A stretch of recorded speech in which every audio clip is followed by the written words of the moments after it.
campanha para a manutenção do nosso grupo. Participe acessando o nosso site. Bom, há quase 9 anos, nós estávamos até conversando aqui, tentando lembrar quanto tempo faz que eu vim aqui pela última vez dar uma palestra, assim, a casa quase cheia. Eram quando aconteciam esses encontros junto com a Associação Médica Espírita do Rio Grande do Sul. Faz aproximadamente 9 anos, então, né? Vocês veem, é 2017. Pois é, vocês têm ideia quantas coisas aconteceram na vida de todos nós, né?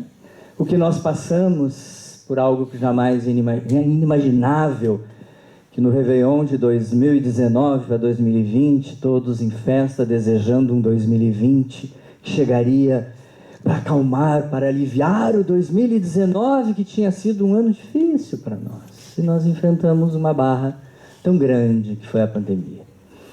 Passado isso, enfrentamos depois, há 2 anos atrás. Se nós voltarmos atrás, nós estaremos ainda passando por um período semelhante, o que aconteceu em maio de 2024, que também afetou muito a gente.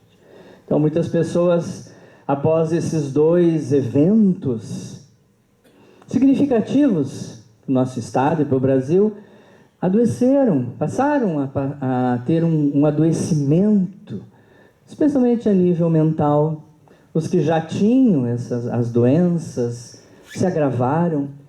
E, indiscutivelmente, não há dúvida de que a busca, por propósitos, sentidos, algo que nos acalme, algo que possa retirar ainda de nós aqueles potenciais que temos para o enfrentamento das dificuldades, a Casa Espírita voltou a ser um espaço importantíssimo nas nossas vidas.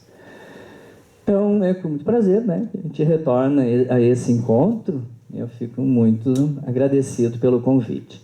O tema eu vou abordar, que é de um dos livros que eu escrevi há 3 anos atrás, que fala exatamente sobre tudo que fala o que está acontecendo na vida de cada um de nós, porque nós estamos numa travessia de vida.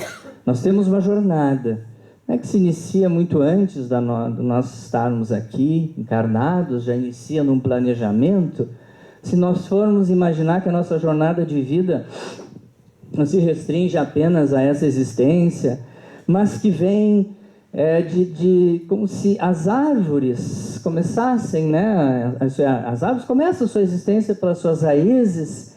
Se nós subíssemos as árvores pelos troncos e formos percorrendo todo esse espaço que ela ocupa, e ainda também ela ocupa pelas raízes, um espaço muito maior, nós sabemos que a nossa história presente de hoje, tentando ver se encontro alguma criança aqui no público, mas é difícil, essa hora da noite, mas essa palestra eu costumo dar também em outros horários, às vezes de tarde, inclusive em casas espíritas para grupos de evangelização, e tem crianças.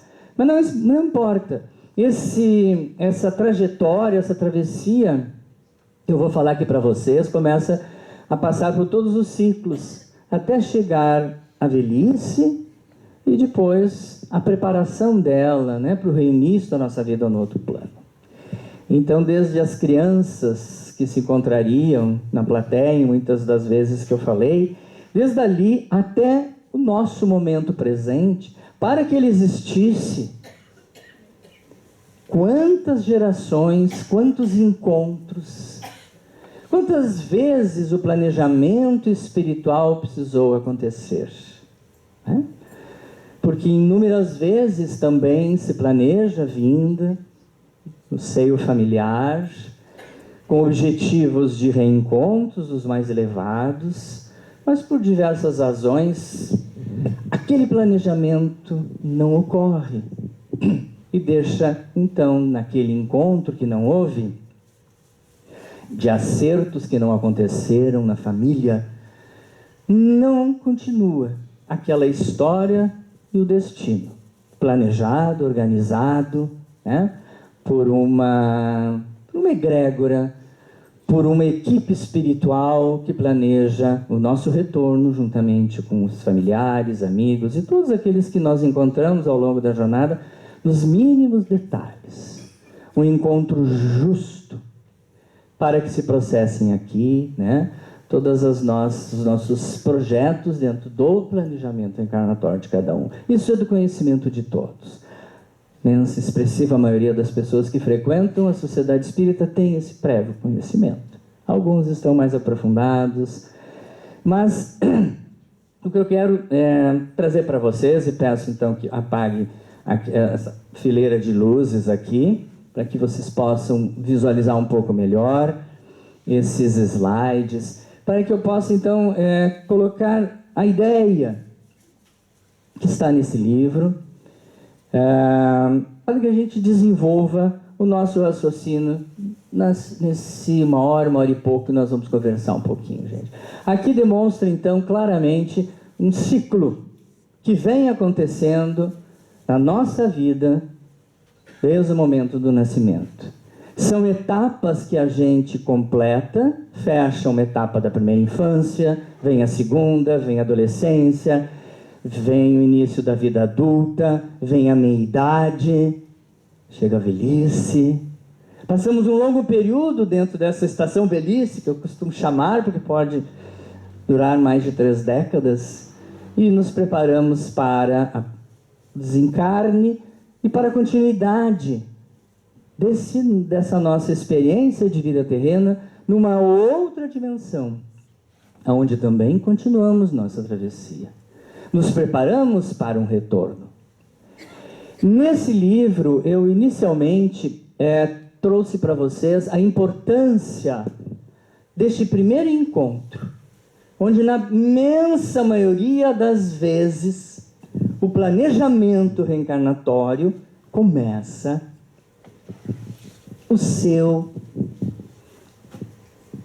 como um plantio, né?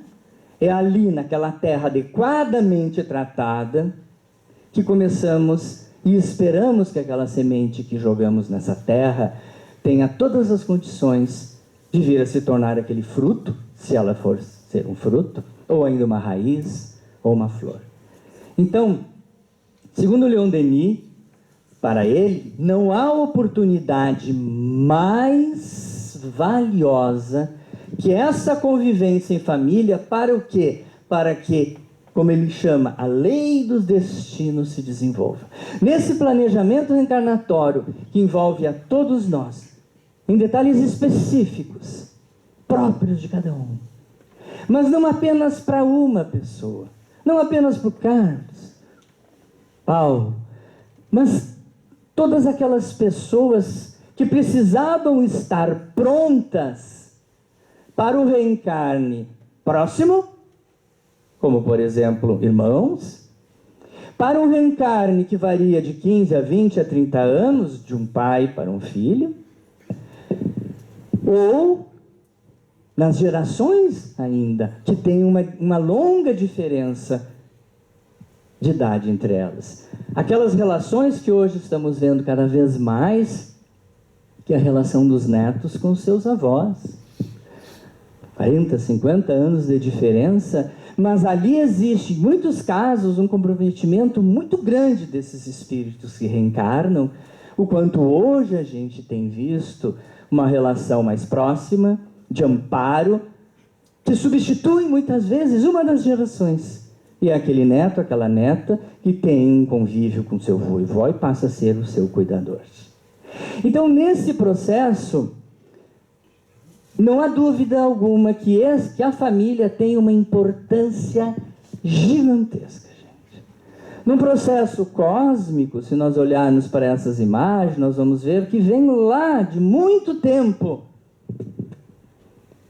a preparação para esta vida. E eu ainda continuo procurando nessa plateia para ver se eu encontro alguém que seja mais jovem, que ainda seja adolescente, mas que seja lá atrás, às vezes. Vamos pegar 20 anos, talvez, quem tem aqui. Um pouco mais. E até os mais idosos da plateia, que já possam estar próximo de 80 ou até já tenham ultrapassado essa idade. Todos nós passamos por uma etapa em que foi preparado lá, né, no plano maior, para que retornássemos a esta vida na carne e passássemos por passássemos por todos esses ciclos necessários até chegarmos aqui. Quem nos recebe primeiro, quem nos recebeu primeiro, foram os nossos pais. Os que são mais jovens se preparam para também, em algum momento, estarem prontos para receber os seus. Então, segundo Leon Denis, os pais que somos, que fomos, que ainda seremos, eles têm por missão a mais bela de todas, que é essa aqui: despertar nas crianças as aspirações mais elevadas ao bem. Essa é a grande importância da família na figura desse pai e dessa mãe, para que consigamos ajudar a esses espíritos que estão vindo, trazendo suas tendências, seus desafios imensos, muitos dos quais não querendo retornar a esse orbe sabedores que ainda são, que mantêm ainda a memória, resquícios da memória, da lembrança dos motivos pelos quais retornaram, muitas vezes se sentem indefesos, inseguros para retornar a essa vida e tem que enfrentar de novo talvez o risco da drogadição, da delinquência, do abuso. Então eles voltam e somos nós, esses pais, para esse tipo de ajuda. E lá André Luiz, Mecanismo da Mediunidade, André Luiz vai dizer que o lar é o mais vigoroso centro de indução que conhecemos na Terra. Porque no lar nós induzimos os nossos descendentes, filhos, ao quê? Ao bem, ao acerto, a serem justos, a serem empáticos, praticarem o amor. Ou a gente, dependendo de como foi constituída também nossa personalidade, como fomos ensinados a ser, vamos passar as características ruins também, as nossas más tendências. Então nós induzimos ao bem ou ao mal. E segue André Luiz dizendo que o espírito reencarnado, no período infantil, recolhe dos pais os mapas de inclinação e conduta. Gente. Mesmo que reencarnem naquele nosso lar, espíritos recalcitrantes, espíritos de difícil convencimento, que talvez venham com uma potência, com uma tendência ainda a repetir os seus erros, nós, pais, ou cuidadores, ou responsáveis, temos em mãos esse mapa para tentar conduzir melhor a vida destes. Então, a importância da família é gigantesca. Então, como diz aqui, se na família nós vamos receber esse primeiro amor, esse amor verdadeiro, tá, gente? Não o amor do coraçãozinho, do fã, o amor superficial das relações online, dos fãs, etc. Não é esse amor, é o amor profundo, que será então determinante para todas as expectativas dessa criança, que fomos um dia, que estamos ainda, quem sabe, dependendo do contexto familiar de cada um de vocês aqui da plateia, quem nos assiste, ainda envolvidos com o cuidado, com o amparo e com a responsabilidade de ser uma bússola para esses filhos, ou responsáveis, sejam eles filhos, netos, ou aquelas pessoas que estão dentro do contexto familiar, e nem descendentes consanguíneos sejam. Mas é esse amor importantíssimo que vai nortear todo o resto, gente.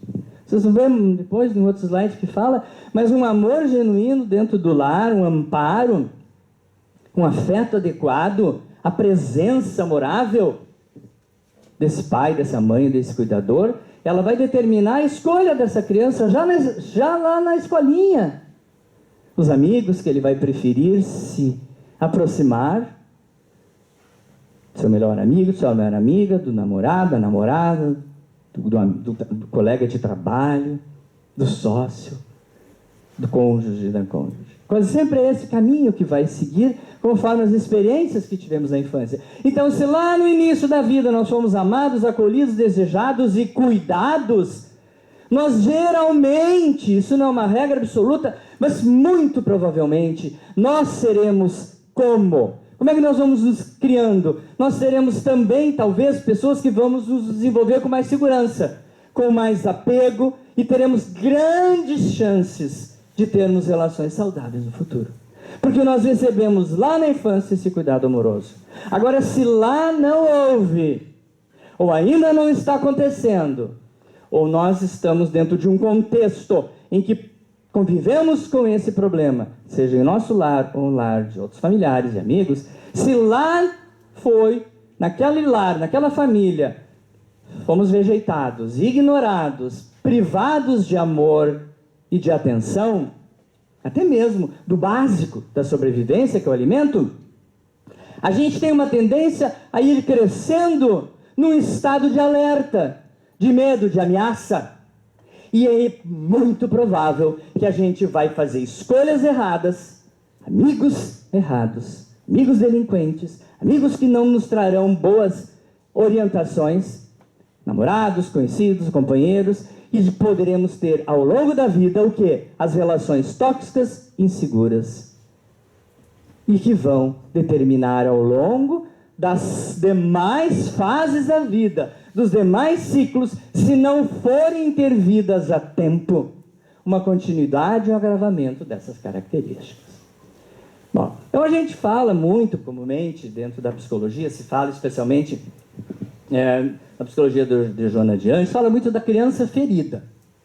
Seria uma expressão de dizer, falar sobre o trauma.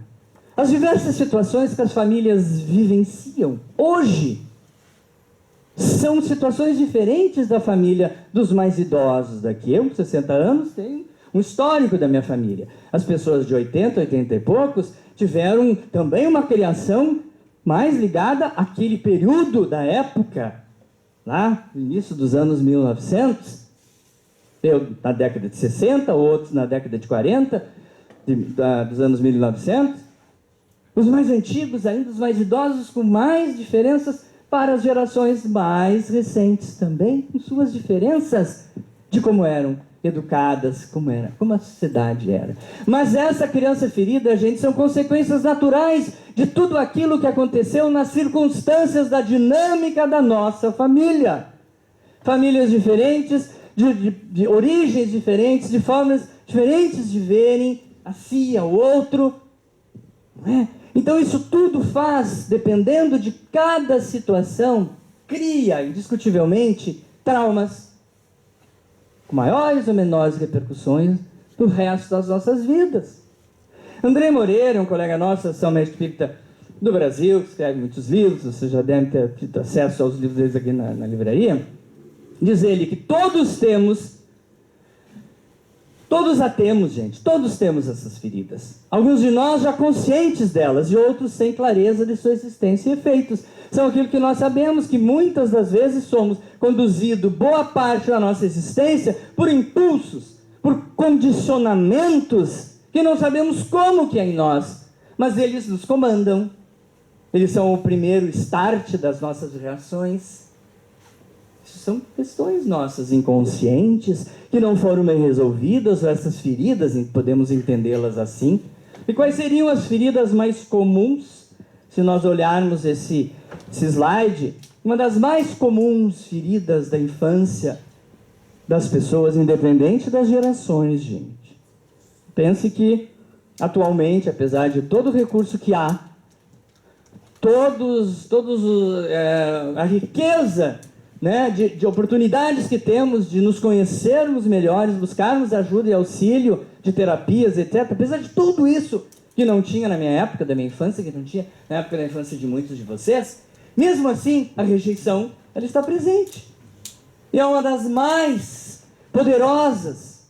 O abandono não é só aquele em que o pai não está em casa, não está presente, ou a mãe não está presente. Não necessariamente esse abandono, eles podem estar presentes o tempo todo. mas o abandono existir. Eles podem estar ausentes uma boa parte do seu tempo, mas quando retornam, a qualidade da sua presença é suficiente para manter uma boa estrutura pessoal, familiar. E as demais injustiças que podem acontecer, humilhação, violência, traição. Então há um grande número, gente.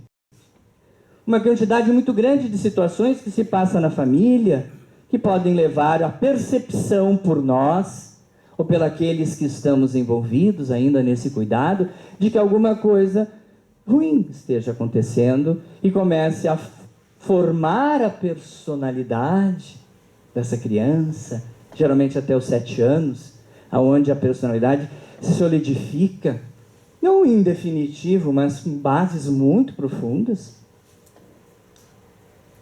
Nós sabemos que até os 7 anos de idade, como diz aqui, o que grita mais alto é o inconsciente.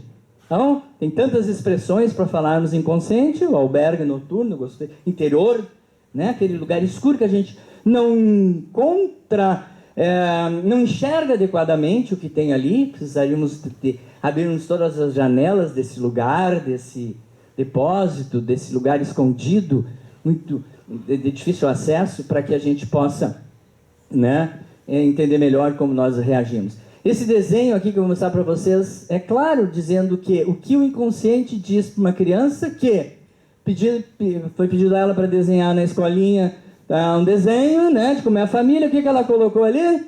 Primeiro, ela está triste, ela está chorando. Ali existe um pai alcoólatra, né, um pai violento, ausente afetivamente. Então, quando ela desenha, a emoção no fundo dela vem trazer isso. E quando há numa família uma relação funcional adequada, de afetos, de disciplina, que é muito importante, mas de respeito e de amor, ela desenha uma família mais unida, né, um ambiente melhor. Então não há dúvida que isso é muito importante. E esse ciclo do trauma, ele já pode vir vindo de geração para geração. Quando eu falei para vocês daquela árvore, imaginemos que aqui nesse casal, aqui tem uma criança, o histórico familiar desta mãe repercute muito. Familiar, genético, ambiental e espiritual. Ainda para muita gente da ciência, exclui-se o espiritual.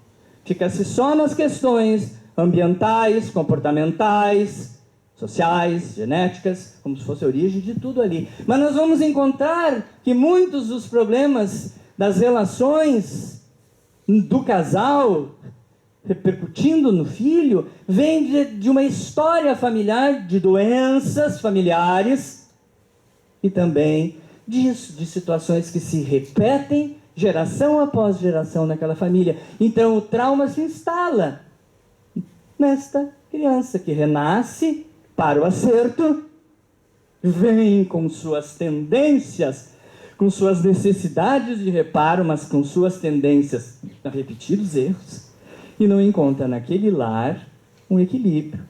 Então, muitas vezes, o ciclo do trauma se instala, quase sempre porque houve uma carência do amor. Então, ali naquela foto, vocês vão encontrar uma criança no sofá, né? Os pais brigando. Nesse livro, como eu disse para vocês, existem inúmeras situações que repercutem, de conflitos da infância e adolescência, que repercutem na gente, até hoje. As fobias, a depressão, os pânicos, os transtornos de ansiedade, com todas as suas classificações, nós vamos encontrar a causa quase sempre aí.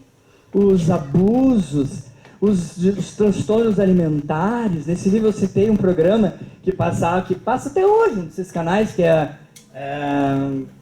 eu sei agora, me lembro que era sobre obesidade, não sei o que, quilos mortais, me lembrei, mostrando que 100% aquelas pessoas que tinham aquele transtorno alimentar ou tinham sido abusadas na infância, tinham sido maltratadas na infância, ou abandonadas na infância ou adolescência, e um transtorno alimentar se instala, assim como se instalam outros tipos de transtornos, né, que a gente chama do eixo 1, da esfera das neuroses, etc. Então isso, Mas eu quis trazer uma outra, eu fui buscar lá um outro tipo de transtorno, chamados transtornos de personalidade, que são extremamente comuns e frequentes nas pessoas, e também tem uma profunda raiz nos conflitos familiares, quase todos desse início da vida, da infância, entrando na segunda infância. Então, o ciclo Talma, ele pode não ser interrompido, provavelmente porque não houve um apego emocional saudável, tá? Entre pais e filhos, levando a uma desestruturação da personalidade. Eu estou assistindo uma série na TV, ela já é um pouco antiga, que é Animal Kingdom. Não sei se vocês assistiram, que é o mundo animal. É uma coisa mais horrível do mundo e, ao mesmo tempo, ela é assim, profundamente importante para a gente entender os conflitos das famílias disfuncionais. São 4, 5 filhos, todos os filhos delinquentes, todos envolvidos com droga, todos violentos. A coisa mais horrível do mundo, e a raiz toda é de uma mãe disfuncional. Totalmente disfuncional. Então eu fico observando tudo aquilo que repercute nessa família. Hoje mesmo, antes de vir para cá, estava assistindo uns episódios, e aí um dos filhos me disse assim, mas a nossa família, a gente só viu droga, roubo, mentira, enganação. Como é que a nossa personalidade ia sair diferente? Então isso que desestrutura a nossa personalidade tem raiz profunda lá no início da vida, gente. Começa na primeira infância, passa para a segunda, continua na adolescência. Se não houve uma intervenção nesses 3 ciclos importantíssimos da nossa existência, muito difícil resolver isso adiante. Então nós vamos encontrar alguns dos muitos que nós conhecemos. Pessoas estranhas demais. Então o portador de transtorno de personalidade, ele é uma pessoa estranha. Ele tem dificuldade de se socializar bem, de ter uma relação conjugal boa, adequada, uma boa assim, convivência do trabalho. Ela é uma pessoa estranha, diferente, difícil de lidar. Se ele for do paranoide, ele vai viver sempre achando que os outros só estão enganando ou perseguindo. Se ele for esse esquizoide, então é mais grave ainda, é tão pior do que o esquizofrênico. O borderline, narcisístico, emocionalmente instável, os antissociais. Quantos Jesus nós temos espalhados por aí? E a maioria deles estão aonde? No meio político. Quase 100%. Salvou-se poucos. Os transtornos narcisistas estão cheios de nós. Nós temos traços da nossa personalidade narcisista, é uma coisa. Agora, se temos o transtorno, nós funcionamos assim, desse jeito. Não mudamos a nossa forma de pensar, que achamos certo ou correto, porque a nossa personalidade já foi estruturada. E isso tudo, gente, tem base e raiz lá na infância. E quando eu coloquei esse slide, isso já faz quase 2 anos, não sei se vocês vão lembrar. Ou foi ano passado, acho que foi ano passado. Eu lembro que houve um massacre de mães, de pais, em um complexo de favelas do Rio de Janeiro. A polícia bateu lá e entrou e matou praticamente todos os homens de uma determinada parte dessa favela que tinham, né, suspeitas que estavam envolvidos com crime. Então, os sociólogos e psicólogos fizeram uma leitura do que aconteceu no Rio de Janeiro. E está no livro que o Sérgio Lopes colocou, um desses livros que ele lançou há pouco. Então, uma das causas de transtorno de personalidade antissocial é a ausência paterna.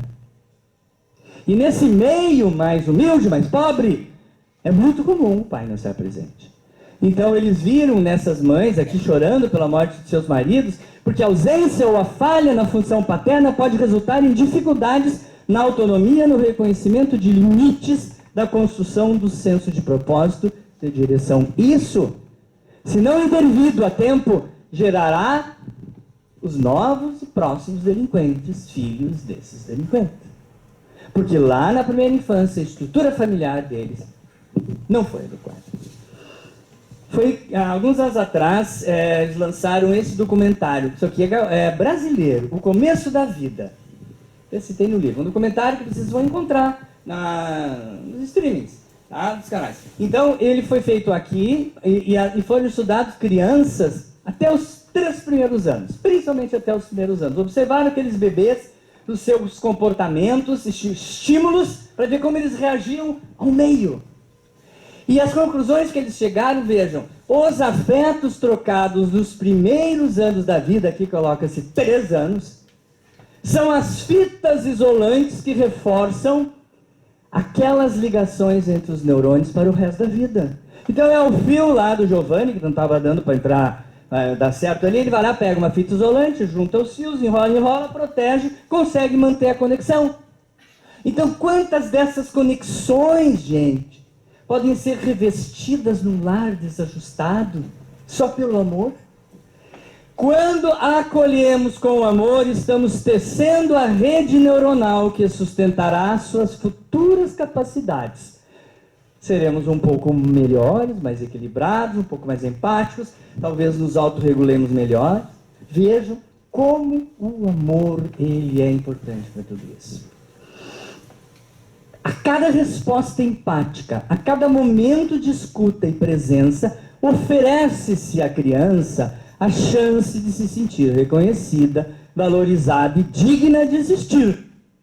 Isso não apenas favorece o florescimento do seu potencial humano, como sintoniza sua trajetória encarnatória com as leis do amor, evolução espiritual. Isso vai estar num livro que nós vamos lançar. A Mergs vai lançar agora, de alguns meses, o livro dos Segredos do Espírito. O Sérgio Lopes escreve um capítulo sobre os conflitos emocionais e ele fala exatamente disso, gente.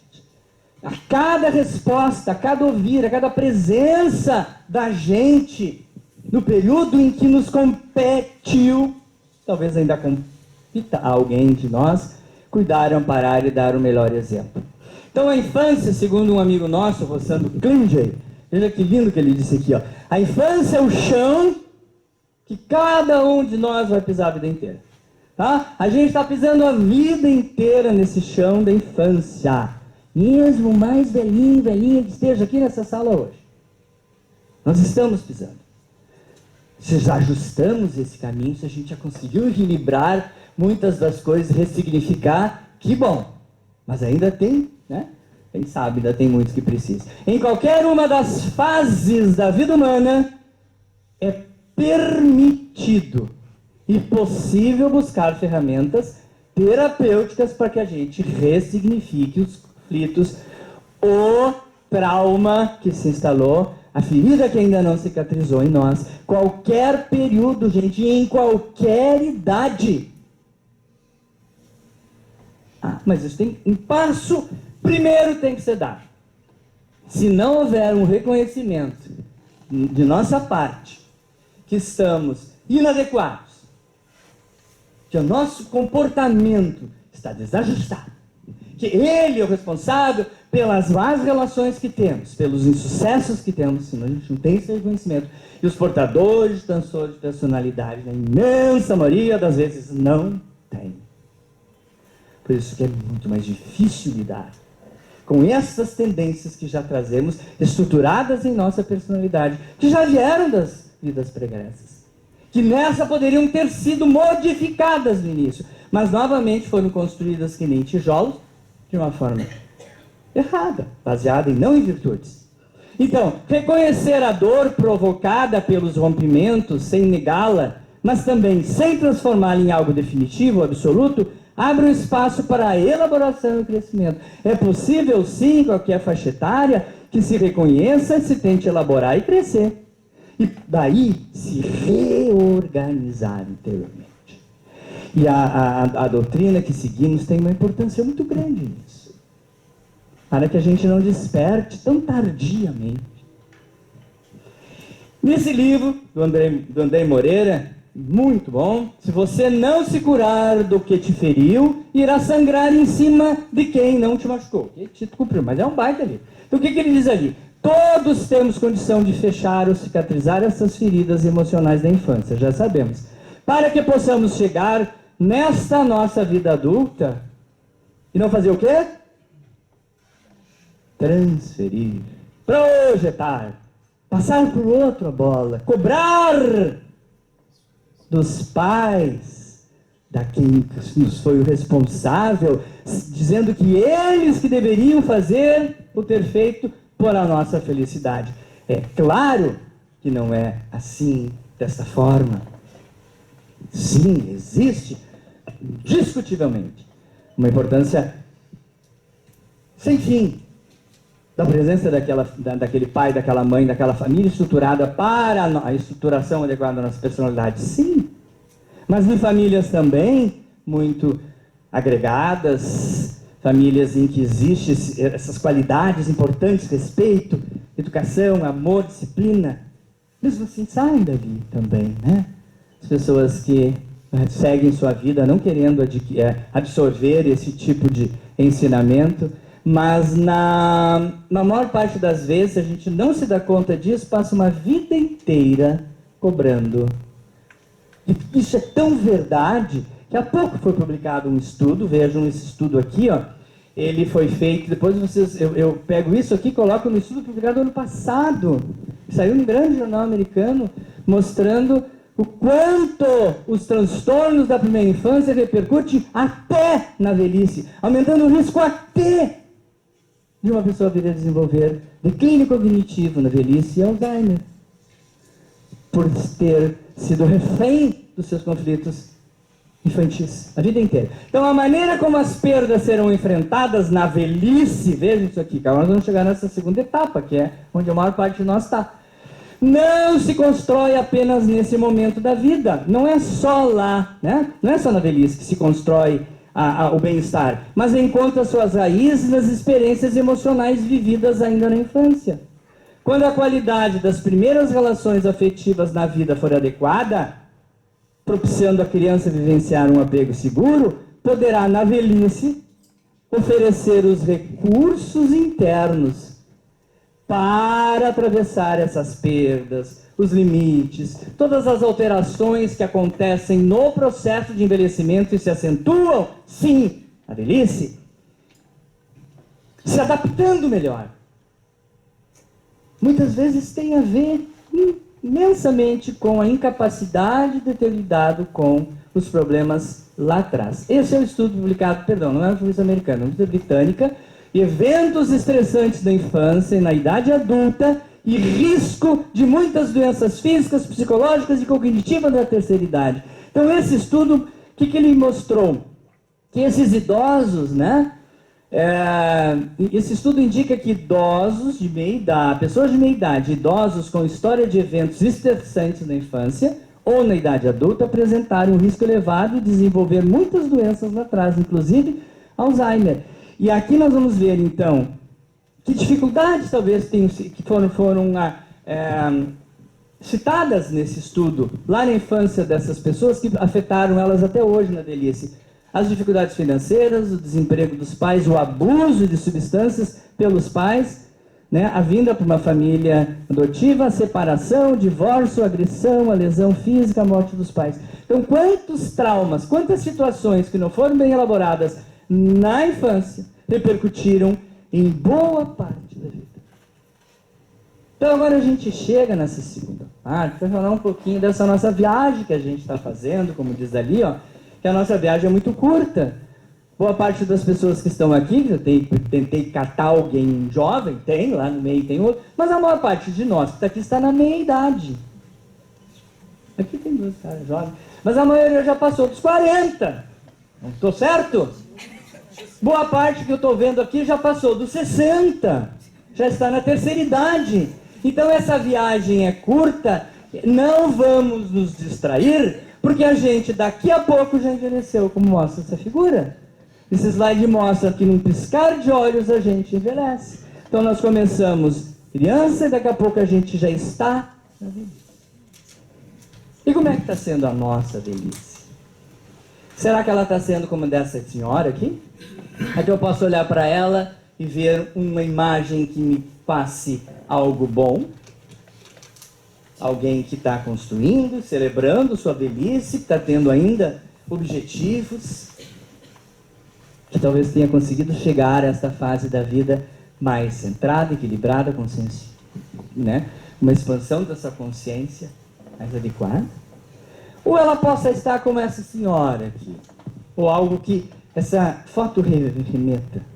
Alguém debilitado, frágil, já muito adoecido fisicamente e muito adoecido mentalmente, que provavelmente não experimenta esse ciclo da vida como uma fase ainda proveitosa, ainda que agregue, ou que permita que o espírito se expanda.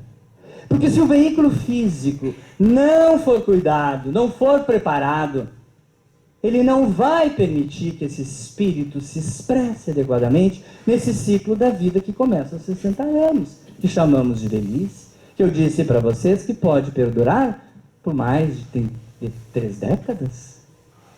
Então, é muito importante nessa plateia de pessoas espíritas ou simpatizantes que entendam da importância dessa travessia ser cuidada e mantida vigilante até o fim. Que a gente não ande apenas até os 35, 40 anos, quando parece que tudo está bom, não temos doenças, nos mantemos bem, com status adequado, e depois não queremos vivenciar esse ciclo deles. Então, não é assim que entendemos a luz da doutrina espírita. Sabemos que, apesar das questões típicas da velhice, muitos que estão aqui enfrentando ela, sabem das suas limitações, do acúmulo de perdas. Nós devemos entender que é para o período de expansão espiritual, de aprendizados para o espírito, principalmente. Então, e hoje em dia, o processo do envelhecimento humano não é um processo bem sucedido no nosso meio. Para a imensa maioria de nós, das pessoas, no nosso meio, Brasil principalmente, em algumas nações, alguns países mais desenvolvidos, nós vamos encontrar uma qualidade de vida melhor para os idosos. Mas no Brasil ainda carecemos muito disso. Então aqui nós vamos encontrar o quê? Um número cada vez maior de famílias com idosos frágeis. Pai, mãe, vovó, dependentes, muito limitados, precisando do apoio e do acompanhamento da sua família, que muitas vezes já são os cuidadores naturais ou dos cuidadores profissionais. Se vê também uma situação que é do envelhecimento das gerações. Está aí o pai com 90 anos, o filho com 70, que já tem um filho de 50. Ou seja, os seus descendentes estão envelhecidos, também já podem ser cuidadores, mas tem os seus pais acima, vivos ainda. Então, essa questão hoje está sendo bastante complicada e complexa para a sociedade. E cada vez os que estão vindo as gerações têm menos filhos. Os filhos já não estão na mesma cidade, já não moram tão próximos, em uma vida na qual são envolvidos por outras demandas, têm os seus problemas. Isso, gente, partindo do pressuposto que houve muito amor naquele lar, naquela família nuclear inicial, que houve amparo, que houve acolhida afetuosa. Mesmo assim, hoje se vê muito distanciamento entre os membros da família. Muito menos visitas, a presença é cada vez menor, o envolvimento é menor com os seus pais, avós, ou aos quais eles são responsáveis, idosos, por uma quantidade grande de circunstâncias. E a velhice, como eu disse para vocês, no Brasil, ela ainda chega com doenças que incapacitam. Talvez o envelhecimento lá na Noruega, um recurso que a Noruega tem, um altíssimo índice de desenvolvimento humano que tem lá, o Japão, a Coreia, vamos ter um cuidado melhor para com esses idosos que vão envelhecer com mais recursos, menos doenças, menos limitações. Mas aqui a gente ainda vê os nossos idosos debilitados, ou em clínicas geriátricas, ou como essa vozinha aqui que teve um AVC. Então a velhice pode contribuir para o surgimento de uma série de situações, de enfermidades físicas e mentais, levando a graves incapacitações e limitações. Quando a família, como esta foto mostra, passa esta mensagem de uma família mais adaptada às condições, às questões do envelhecimento humano, em que as gerações se mantiveram próximas, os filhos, os netos continuaram próximos dos seus familiares mais idosos, por respeito, por amor, é menos difícil. O suporte social, etc., tudo aquilo que pode trazer, né, uma qualidade de vida melhor para esse casal idoso, vindo dos seus filhos e netos, permite sim que esse ciclo da vida seja mais leve, menos árduo, que haja então, que se permita que o espírito se expanda nas atividades espirituais preparativas do próximo ciclo da existência, que é na dimensão espiritual. Agora, e quando não é assim? Né? Como diz aqui, ó, mas, infelizmente, ainda é comum e frequente encontrarmos nos lares uma parcela significativa de idosos que estão vivendo hoje como? Por descuido de seus familiares, né? Desrespeito, desvalorização e simplesmente esquecimento.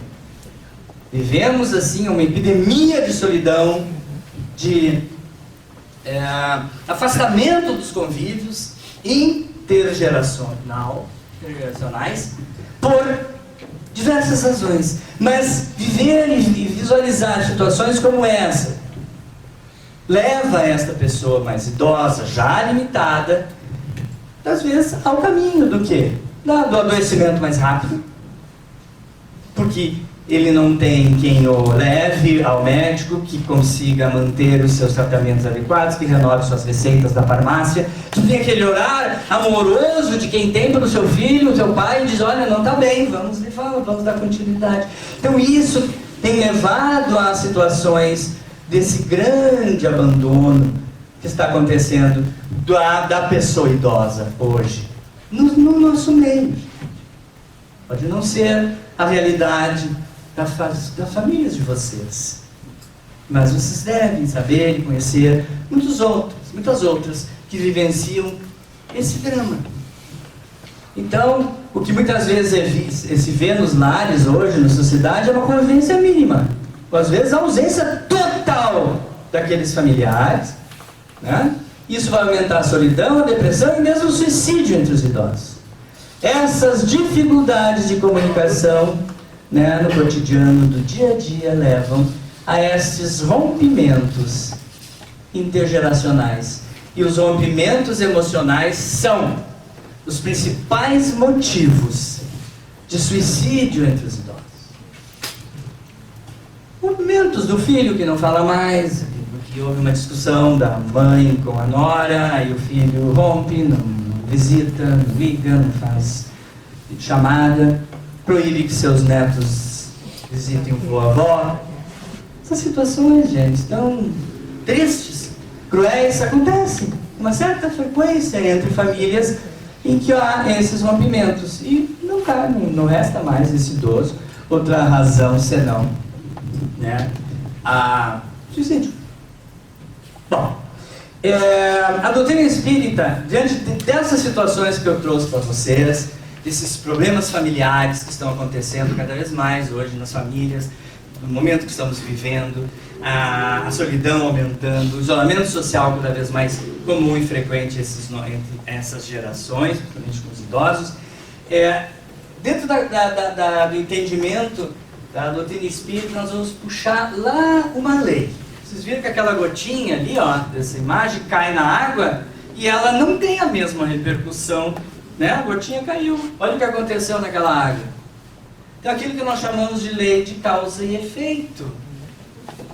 A lei de causa e efeito, que é quem norteia todas as nossas encarnações. Nós reencarnamos porque essa lei precisa ser zerada, vamos assim dizer. E o débito em relação a essa lei precisa ser zerado entre nós e aqueles que convivemos em vidas pregressas, que hoje se encontram de novo na família, seja na nuclear, seja naquela que vamos constituir depois, ou em quantas forem depois da nuclear. Quantas vezes o reajuste, o resgate kármico se dá na velhice dos pais com seus descendentes e não nos outros períodos deles. Então essa lei de causa e efeito, ela veio para explicar por que muitas das vezes acontece essa necessidade do cuidado nas famílias, e hoje está acontecendo bastante. Cada vez mais. Então eu trago, dentro desse livro, e abordo a questão do cuidado. E por que falei tanto lá no início da infância? Por que falei tanto? Porque é uma relação íntima, gente. Vamos ver de como foi a nossa infância, a nossa criação, a nossa formação, construção da nossa personalidade, os nossos afetos na nossa casa, e como se dão hoje as relações das famílias, quando tu vê a família unida, se fortalecendo na ajuda do pai que está demenciado, da mãe que fraturou o fêmur nos olhos da cama, da tia, que às vezes é a tia que é aquela pessoa mais próxima, que não teve filhos, não sobrinhos, da avó que tem uma depressão recorrente, de difícil controle, e que a família precisa fazer aquele amparo. E ela acontece bem ou não acontece bem nessas relações. Porque quase sempre tem uma raiz lá no passado. Então, em casos de certos pais que menosprezaram os seus deveres e não foram para os filhos o que deveriam ter sido, ou que não os educaram para desenvolverem valores capazes de construir dentro de si sentimentos elevados, se torna muito mais difícil para que aqueles descendentes cuidem, recebam esse convite, esse chamado para o amparo e o cuidado em algum momento das suas vidas. Vão receber de várias formas, pelas quais eu estou acostumado a ver no meio que é o meio do trabalho, ser médico geriatra, por ver pacientes em instituição, por ver pacientes baixados e principalmente pelos pacientes que eu atendo em consultório. As diversas situações de fragilidade, de viuvez, enfim, das situações econômicas, sociais que se instalam nos lares e que se vê a necessidade de que seus familiares, consanguíneos ou não, se envolvam naquela situação que se instalou, cuidando, amparando, tendo atenção, carinho. E isso pode fluir naturalmente naquelas famílias que foram, e aí eu trago a raiz da infância, naquelas famílias em que foi geralmente cultivado entre os membros da família essas virtudes, esses sentimentos elevados, essas condições importantes da vida que estruturaram a tua moral adequada. Mesmo assim, gente, mesmo naqueles lares, como eu disse para vocês, em que a construção dos afetos foi adequada, é difícil cuidar. A gente cuida do filho, não é? A gente passa pela infância dos nossos filhos, nos envolvendo com as doenças deles. Os pais, em algum momento dessa história da travessia das nossas vidas, eles também passarão por problemas de doença, e seremos nós aqueles a retribuir e receber esse convite com um carinho enorme, entendendo que é uma grande oportunidade que cada um está recebendo para retribuir, para continuar fazendo aquilo que se comprometeu a fazer com os seus, ou ver aquilo como uma agressão, como algo que eu não tenho culpa nenhuma, porque que eu tenho, tendo meu trabalho, tendo constituído a minha família, tendo as minhas preocupações, tenho que voltar a me envolver e me preocupar com aquela mãe que não me amou, na qual passei boa parte da minha infância e adolescência brigando.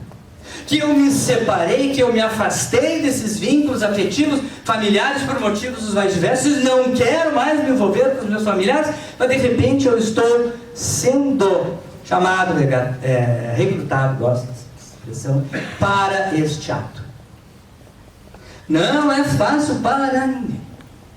Agora, se nós temos esta compreensão doutrinária de que talvez, possivelmente, lá antes de virmos, aceitamos como condição evolutiva da nossa vida de hoje, aceitamos que um dia X, em um momento tal da nossa existência, iríamos ter que cuidar daquela mãe ou daquele pai, ou de um irmão mais velho, ou de um avô da avó, e nós nos propusemos a isso, é porque nós sabíamos, gente, que essa providência divina orquestrou dos mínimos detalhes para que nós conseguíssemos entender que são necessidades de aprendizado coletivas que estavam sendo colocadas naquela situação, e não algo que só aconteceu para me prejudicar.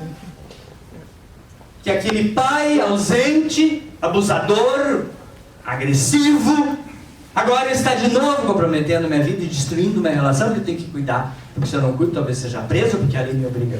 Coisas assim que muita gente vê apenas nesta ótica e não enxerga a luz de uma repercussão de vidas pregressas, de uma lei de causa e efeito acontecendo naquela família e naquele momento, para que ocorra então, gente, né, esse processo evolutivo. Então, geralmente as causas elas estão lá nas vidas passadas. Então, dentro do nosso planejamento reencarnatório, nos foi possibilitado uma abençoada oportunidade. Nós não podemos pensar de outra forma.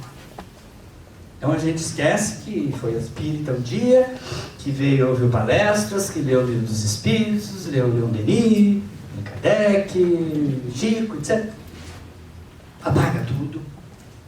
Faz o que foi feito lá na história, tira a reencarnação da Bíblia e deixa outra coisa como se isso resolvesse. Então sai. Porque dentro desse nosso movimento não é permitido que a gente não entenda desta forma.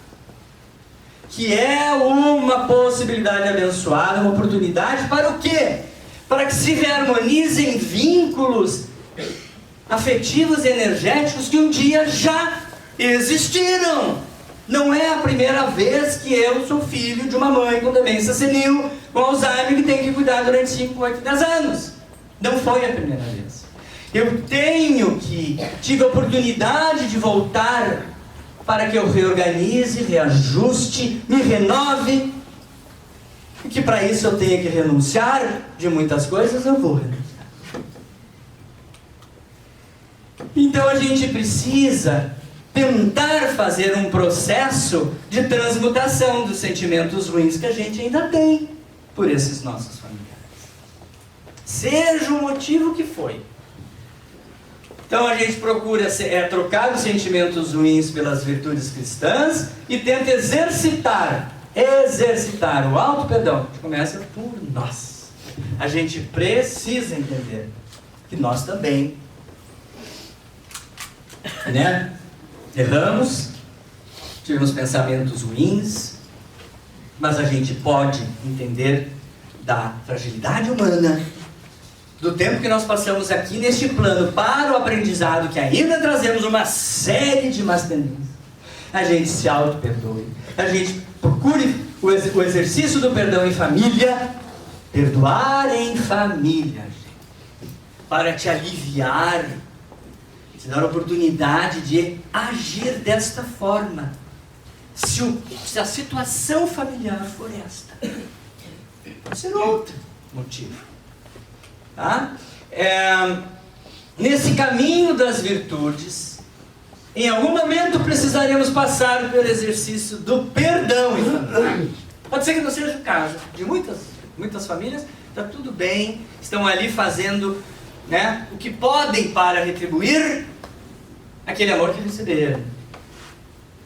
Mas quando esse amor não houve, não chegou da forma com que cada um esperava que fosse, não, porque ele não existiu. Às vezes são as grandes inadequações, os conflitos que ainda jazem no espírito, que não compreendem que foram amados e amparados, mas continuam revoltados. Outras vezes aconteceu, realmente, sim, o abandono, a violência, o que for. Mas o perdão em família é importante que ele aconteça, porque esse enfrentará resistências, especialmente naqueles que ocupam o seu coração com ressentimento, cuja vaidade, egoísmo, acima de tudo, orgulho, não arredam pé e não permitem que naquele espaço da mágoa, do ressentimento, do orgulho, ocupe o amor, esse espaço. Então, para avançarmos no perdão, é necessário que a gente resgate uma outra coisa, empatia. Veja que coisa linda que disse esse cara aqui, Marcos Pianjas, você deve conhecer. Ele era um locutor lá na rádio da Atlântida FM. Ele é um cara que já não está mais, mas ele escreve muito sobre família. 2 filhas, eu acho muito interessante o que ele diz. Olha o que ele falou aqui, ó. Vamos tentar resgatar a empatia na família. Vamos imaginar que nós temos ressentimentos e mágoas de como fomos educados, de como o meu pai me amou, de como a minha mãe fez isso para mim, ou deixou de fazer, de como eu fui criado por esse e aquilo, né? Aí vamos olhar lá para trás, olha o que ele diz. Se lamentarmos que o nosso pai não nos abraçou, 20 minutos? Tá bom. Provavelmente o pai dele nunca disse eu te amo. 10 minutos dá. Veja. Se achamos que a nossa mãe foi ausente, a mãe dela talvez trabalhasse desde os 7 anos de idade. Se nosso pai não nos se nossos pais não nos entenderam, imaginem os pais deles, que nunca falaram sobre sentimentos. Meu pai era um tupido, chato. Quando estourava, batia, cara, um horror na gente. Mas era. Mesmo assim, não saía. Graças a Deus, não tem trauma. Porque era um pai amoroso. Se nossos pais foram duros, imagine os pais deles que educavam na base do tapa, do relho, da senta, da famosa vara de marmelo. Então o que ele diz aqui, ó, vejam que lindo. Cada geração carrega as feridas da anterior. Vamos esperar, né? Então, às vezes, hoje em dia é muito mais fácil. Os pais mais afetivos estarem mais atentos com os conflitos e as problemáticas que podem existir hoje. O conhecimento está muito ao nosso alcance. Hoje, através dessa palestra, vamos chegar em casa, entrar no YouTube, listar o que a gente quer, um horror de vídeos, de tutoriais, de tudo que a gente para nos dar orientação. Mas eles não tiveram. Cada pai tenta curar no filho a dor que carrega do seu. Cada mãe tenta dar o que não recebeu. As mães, né? Especialmente pelo dia de amanhã. Cada família é uma tentativa de melhorar esta história. Isso é verdade, ele espírita mas ele está dizendo a mesma coisa. Cada existência nossa é uma tentativa da gente melhorar essa nossa história. Então aqui agora eu vou trazer uma outra série maravilhosa que eu assisti, que eu recomendo a todo mundo, e foi a inspiração para escrever esse meu livro. Foi a série americana que passou ainda lá antes da pandemia, a série chamada This Is Us. Uma série maravilhosa que ainda passa nos canais, fala sobre a família, esses somos nós. Então são 6 anos, 6 temporadas maravilhosas. E aqui quem viu o filme lembra que aqui é a mãe e a filha, com conflito do começo ao fim dos 6 anos, das 6 temporadas. Conflitos típicos de não aceitação, de achar que foi rejeitada, né? E o quanto esta filha passou a ser tão importante na vida dessa mãe que desenvolveu demência lá no final da vida dela. Então lá em determinado momento da série diz assim: querida mãe, de você veio a vida e eu a tomo ao preço que te custou, com absoluto respeito, independentemente de como foi a nossa mãe, de como foi o nosso pai, de como foram, de como puderam ser, o que tentaram ser para nós. Então a gente tem que buscar sempre uma gratidão que está lá no Livro dos Espíritos. Eles deram a vida a gente. Se eles não tivessem se encontrado e não tivessem nos concebido, a nossa história estaria interrompida. O que viria a partir dali não teria acontecido. Então nós temos que buscar com esse olhar, e isso só profundamente, né? Através de uma profunda fé que a gente tem. Dessa compreensão da vida à luz das sucessivas existências, dessas leis morais. Daí eu abordo no livro, porque vejo isso com muita frequência no meu dia a dia, que é uma questão chamada inversão de papéis.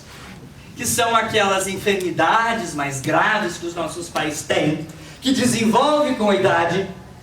Aí entram principalmente a demência senil, os AVCs, as doenças renais, as pneumopatias graves, as doenças reumatológicas graves, que levam os pacientes a uma parcial a total dependência.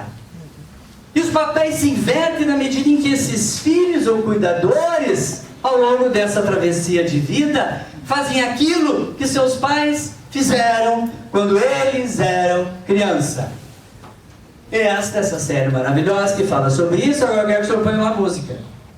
Pode clicar ali. Então nós vamos ouvir uma musiquinha agora e vamos já nos preparando para o final. E eu quero mostrar para vocês essa questão dessas trocas de papéis que foi brilhantemente explorado nessa série de Zizas. Vai aumentar. Ai, bonito. A música ela tem um efeito excepcional em nós. Vou fazer um parênteses aqui. Os últimos estudos têm demonstrado que aprender a tocar música, ouvir música, trabalhar com música é o fator protetor mais significativo para Alzheimer. Também sei que Alzheimer. Então, incentivar meus filhos. Tem que voltar para aquele slide, eu quero ler o que diz ali. E nós, como filhos, não faremos outra coisa senão trocar de papel e aceitar que somos responsáveis por aquela vida que nos gerou e que depende da nossa vida para morrer em paz. Lindo que ele diz, em determinado momento da obra desse livro dele, que ele fala do cuidado desses pais que estão terminando sua história, que estão partindo. Então na série de Zizans nós vamos encontrar na infância essa mãe cuidando deste filho, ou nós, os que têm filhos, cuidavam desses filhos. E essa série lá no final, na última temporada, ele vai trazer esta mãe demenciada, ela desenvolve demência senil, sendo cuidada por este filho. A oportunidade que a vida deu a ele de estar presente na dor da mãe. A vida está nos dando também essa oportunidade. Desta forma, para uns de nós, também de outras tantas formas. E não nos castigando, e não nos cobrando algo que nós não somos devedores. A série também mostra essa mãe, como muitos de nós, passamos horas acordados de noite, aqui a filhinha que chorava, com dor de ouvido. Quantos de nós aqui já passamos com dor de garganta, com dor de ouvido, com nossos filhos? Uma noite do cão! No dia seguinte a gente ia para o pediatra, para a emergência, dava antibiótico, no segundo, no terceiro dia já estava tudo bem, graças a Deus. Mas na demência senil, o cuidado é dia após dia, semana após semana, mês após mês, ano após ano. Então a dedicação é imensa. E a série mostra lá na velhice esse mesmo filho. A mãe acorda de madrugada agitada, que ele passa a noite com ela. Ela está demenciada, ela não entende mais, mas ele teve essa oportunidade de retribuir a mãe que recebeu.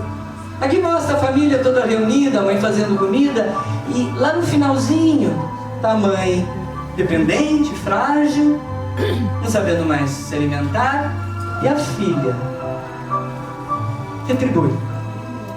Dentro de um conflito tão grande que tiveram essas duas pessoas, esta filha perdoou, aceitou a mãe e fez isso por ela. Ou esse, aqui, mesma coisa, gente. Ela ensina o filho a ler e ele lendo na velhice da mãe, ela já alienada, mas ele estava ali.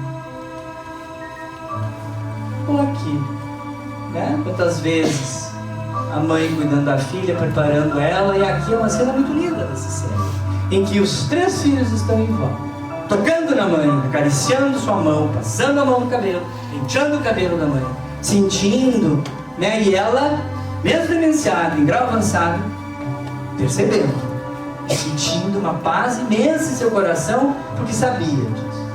E aqui no finalzinho, poucos minutos antes do desencarne da mãe, ela com os 3 filhos pequenos, isso tudo acontece num episódio, no episódio 16, mais lindo dessa, em que vai o passado, vem o presente, mostrando exatamente isso. Que a vida é esse ciclo que te propicia também essas oportunidades de resgate. Os papéis se invertem e eles podem ser cumpridos. Então, isso é a lei de causa e efeito, que rege todas as nossas reencarnações.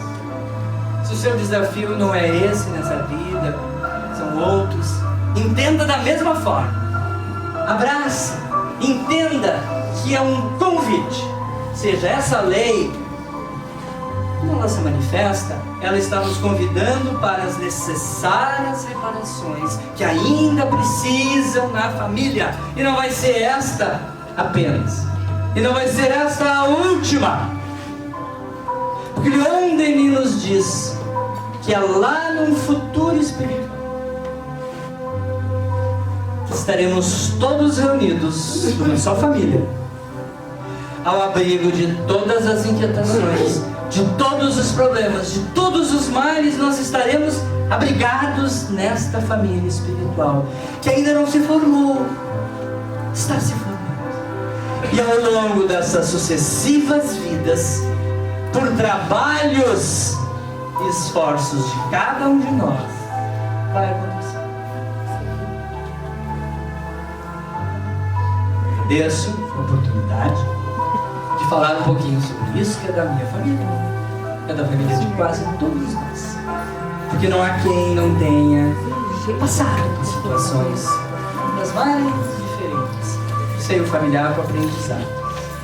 E o Espiritismo é uma grande escola de aprendizado que nos ensina, né, a cursar essa nossa travessia com mais acertos, especialmente a nível da nossa moralidade. Obrigado.